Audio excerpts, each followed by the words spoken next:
Olá pessoal, tudo bem? Eu sou Ivan, sou professor de física e hoje a gente vai fazer mais um experimento de ótica. Para quem me segue no Instagram sabe que agora eu tenho um bicho de estimação, que é a Hope, e ela é um agapornizinho, um pássarozinho verde, né? E eu pensei que a gente poderia introduzir a Hope aí aos nossos experimentos de física. E a minha ideia é a seguinte, a gente vai fazer um experimento de difração de luz, tá? Para investigar as estruturas que existem dentro da pena da Hope. Então, enquanto ela brincava, ela deixou cair aqui essa pequena peninha, certo? E para quem gosta de biologia, tem toda uma estrutura dessa pena, né?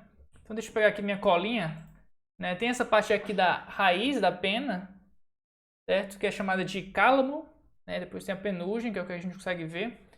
E essa penugem aqui tem um eixo da pena, tá? Por qual ela cresce, a partir da qual vai sair o que a gente chama de barba da pena. Então são essas coisas aqui que a gente consegue ver, certo? Que são aí a barba da pena. E aí cada fiozinho desse saem barbas menores ainda, né, que a gente chama de bárbulas, certo? E as bárbulas elas conseguem fazer um certo traçado, né, cruzado aqui. Vou tentar colocar aqui a figura ao lado para vocês conseguirem enxergar, né? E essas bárbulas elas criam uma certa rede, né, que dá mais rigidez à pena, que deve ajudar naturalmente a ave a voar, certo? E que a gente consegue investigar usando luz. Então, por exemplo, a gente costuma muito usar fenômeno de difração para investigar estruturas cristalinas, né, nanométricas, que a gente não consegue investigar simplesmente ampliando com o microscópio óptico. Você não vai conseguir ver os átomos ali simplesmente com microscopia óptica. Certo? Diferente, por exemplo, a pena da Hope. Se colocar ali no microscópio, você consegue enxergar de fato isso. Mas eu não tenho um microscópio aqui em casa, e a minha ideia aqui não é essa, né, de investigar a pena assim, mas brincar um pouco com física em um sistema aí biológico, certo? Então, basicamente, o que a gente vai fazer? A gente vai incidir uma luz laser, né, verde aqui, e a gente vai colocar a pena da Hope aqui em saída do laser. E a gente vai observar o fenômeno de difração, de espalhamento da luz, que pode ser relacionada à estrutura, né, do alvo da pena. Tudo bem? Então, a gente vai realizar um experimento de difração óptica para medir a distância aí entre duas rábulas consecutivas, porque essa matriz de rábulas aí, ela acaba funcionando como uma rede de difração para a luz. Tudo bem? E aí, se você quiser fazer isso quantitativamente, você precisa naturalmente de uma trena para medir a distância da pena, né, até a parede. E aí você no anteparo você marca com papel aqui e caneta, você marca aqui uns máximos de difração que logo mais vocês vão enxergar. E aí com essas distâncias entre dois máximos consecutivos, a distância da pena ao anteparo e o lambda, né, o comprimento de onda da luz verde que é fornecida, né, pelo fabricante do laser, tá? Deve estar aqui nas letras miúdas. A gente consegue calcular essa distância entre duas rábulas consecutivas sem o uso de nenhum microscópio. Tudo bem? Então, sem mais delongas, vamos aí observar o fenômeno e logo em seguida eu faço a análise dos dados. Então, me acompanha, gente. Vamos tomar aqui uma pena da Hope, tudo bem? E ligar esse laser aqui, um laser verde bem intenso. Então, olha para lá. O que você vê? Você vê um pontinho único da ponta do meu laser aí apontado, certo? Então, o que eu vou fazer? Eu vou colocar entre a saída do laser e a parede a pena da Hope. E observa o seguinte, você tem um padrão de difração formado ali. Você tem agora, ao invés de um único ponto luminoso, você tem vários pontos luminosos, certo? Em dois eixos principais ali, né? Fazem um certo ângulo. Parece ser alguma coisa como 90 graus, mas não necessariamente. E aí, então, você tem esses pontos luminosos que indicam certas formações, né, microscópicas aí que a gente não consegue verificar a olho nu, mas que existem e que se demonstram aí nesse padrão de difração interessante, com vários pontos luminosos, tá? Então, uma aplicação aí de biologia de difração de luz. vocês verificaram aí a gente jogando a luz, difratando, obtendo um padrão de difração interessante, que deve refletir de alguma maneira numa estrutura interna da asa. Tudo bem? Então assim que funciona os experimentos de difração. E as ideias que eu vou aplicar aqui são muitíssimo parecidas com o que você usa, por exemplo, em difração de raio-x de materiais, para investigar estruturas cristalinas. Então, basicamente, qual que é a ideia aqui? Essa aqui é a foto da Hope, né, meu animal de estimação, em que uma pena dela caiu e a gente vai investigar. A pena, né, que tem um esquema, né, bem simplificado, tem uma certa raiz que é o cálamo, certo? O rack ou o eixo da pena, a partir da qual crescem as barbas, né, que é o que você consegue ver, né, a olho nu, certo? E cada uma dessas barbas nascem outras barbas menores, né, que a gente pode chamar de bárbulas, e elas aí então fazem um certo entrelaçado que vai gerar as fendas, tá? Uma rede de difração natural que a gente consegue investigar aí com a nossa fonte de luz laser. Então, um pouco dos fundamentos teóricos envolvidos aqui.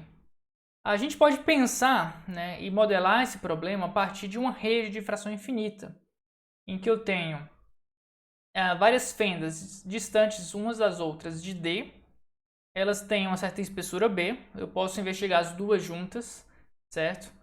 E vai gerar um padrão de difração como esse aqui. Essas distâncias entre máximos estão associadas à distância D, e o tamanho da fenda vai estar associado aí ao tamanho aí desse envelope que contém os máximos. Bem, então tipicamente é o que acontece, né? Mas sim, investigar esse tipo de máximos secundários é mais difícil. Você tem que ter uma boa qualidade da sua laser, a amostra tem que ser bem cristalina, certo? Nem sempre, talvez, as penas sejam tão boas assim de investigar.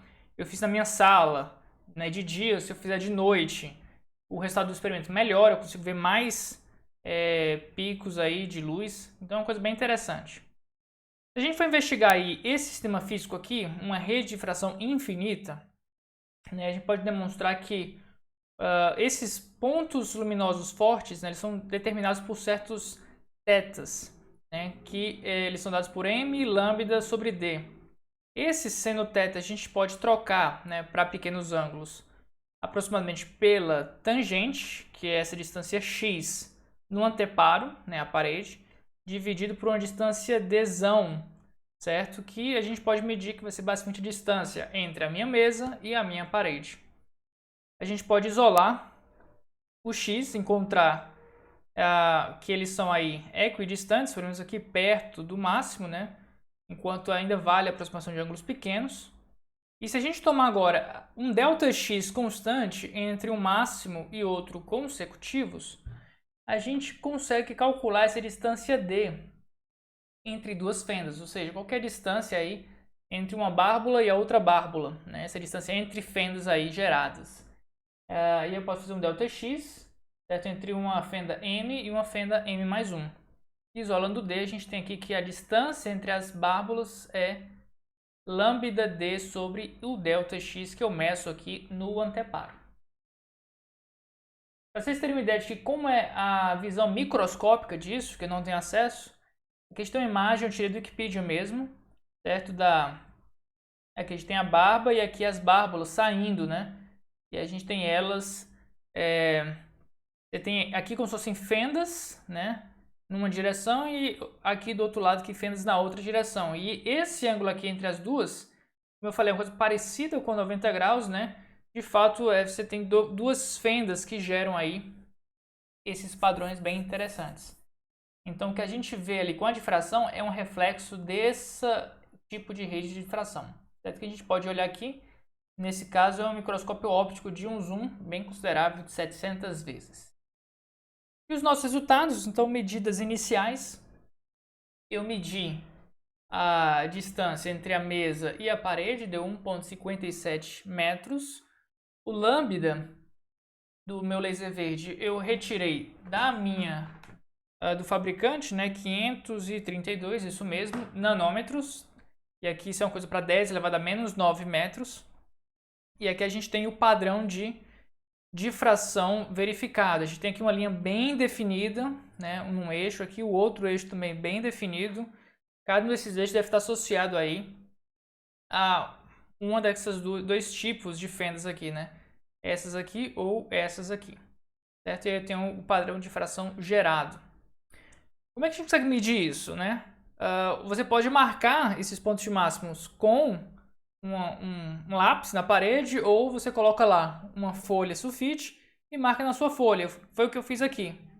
Coloquei lá a folha, certo? E aí sempre que tinha um ponto luminoso forte, eu ia circulando aquele ponto, né? Nem sempre isso aí vai dar um ponto, né? Isso tem uma certa região, então você pode circular, que aí você tem até uma avaliação da incerteza, certo? Dessas medidas. E o que eu vou fazer aqui? Eu quero uma distância entre dois máximos. Então eu tomei esse eixo aqui que está bem definido. Ele é esse eixo aqui que é o mais forte de todos. E foi o que eu usei. Eu não vou medir de uma em uma. Na verdade, o mais interessante a se fazer é usar a sua teoria que essas distâncias são idênticas a priori, né? E a gente mede a distância entre essa aqui, entre o centro dessa esfera até o centro dessa circunferência, né? Aproximadamente. Daqui um pouco mais de 23 centímetros, 23,4, eu tenho 1, 2, 3, 4, 5 distâncias. Então, nossa distância entre dois máximos consecutivos dá ali 4,68 centímetros. A gente ganha precisão fazendo essa metodologia.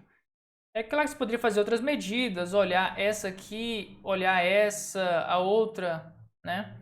Então você pode verificar um pouco mais. A minha intenção aqui é a gente ter um resultado qualitativo, então posso comentar sobre isso, mas vocês podem investigar mais a fundo e tentar ganhar mais precisão. Tudo bem? E aí a gente aplica a nossa fórmula que a gente deduziu, né? A distância entre as bárbulas é lambda de distância meso-anteparo sobre x, e esse x aqui é essa distância, né, consecutiva. E nós encontramos então 1,78, 10 a menos 5. Então a gente pode mudar aqui, né, para 17,8 micrômetros. Então é uma coisa muito, muito pequena que a gente não consegue olhar olho nu. A gente precisa ou de um microscópio óptico com um grande aumento, ou essa técnica aí de difração. E a gente pode também aí, como sempre a gente faz, né, sempre que possível, olhar um pouco as incertezas, né? A incerteza de uma função com 3 parâmetros, a gente já demonstrou essa expressão aqui num vídeo à parte. E a gente tem essas derivadas aqui, essas incertezas do primeiro, segundo e terceiro parâmetro, e por sua vez, no nosso caso, são lambda, distância, mesa, parede e a distância entre dois máximos, certo?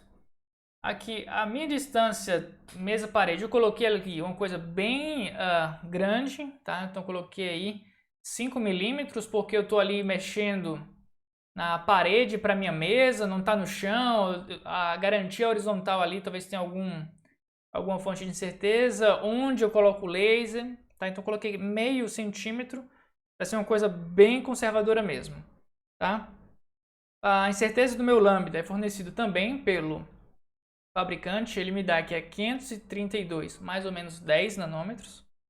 Esse ΔX, o que eu fiz foi o seguinte, eu medi o tamanho dessa esfera e eu posso errar um pouquinho no ajuste aqui desse centro, um pouquinho no ajuste desse centro, mas em geral a incerteza que eu tenho desses 5 espaços, né, de 5x, deve ser algo que não deve ser superior ao diâmetro dessa esfera, dessa circunferência aqui. Então, medir esse diâmetro deu 6 milímetros, certo? E eu vou dividir por 5, porque eu tenho uma incerteza de 5 milímetros de 6 milímetros em 5 distâncias. Então, aqui a gente consegue aí estimar nossas incertezas em cada parâmetro independente. Então, o que a gente faz? Calculo aqui 1, 2, 3 derivadas, certo? Que estão aqui feitas de cabeça, certo? Calculei essas derivadas e apliquei essa fórmula aqui, encontrando uma incerteza aqui de 5,7, 10 a menos 7. Então, nesse caso aqui, a gente reduz apenas um único significativo, nossa incerteza, e o nosso resultado final para essa distância entre uma bárbula e outra, então essa fenda aqui, certo? Amarela, a nossa medida para essa distância é de 17,8 micrômetros, esse resultado, mais ou menos a nossa incerteza estimada aí de 0,6 micrômetros, tudo bem? E aí a gente encerra o nosso resultado, né, da nossa medida aí da estrutura que existe dentro de uma pena de uma ave, tá, por meio de difração óptica. Feito basicamente com materiais aí fáceis de você comprar na sua casa, com papel, com um laserzinho. Eu usei esse verde, mas se você pegar esse vermelho, que custa R$5 no centro da sua cidade, também funciona muito bem. E papel e caneta, né, uma trena, coisas tranquilas de se fazer em casa. Espero que você tenha gostado, que você tenha aprendido. Comenta aqui embaixo dizendo o que você falou. Curte o vídeo, se inscreve no canal e compartilha com os amigos. Você me ajuda a espalhar esse conhecimento e esse gosto pela ciência para mais gente, tá bom? Muito obrigado pela sua atenção e por ter chegado até aqui. Obrigado e até o próximo experimento. Tchau, tchau.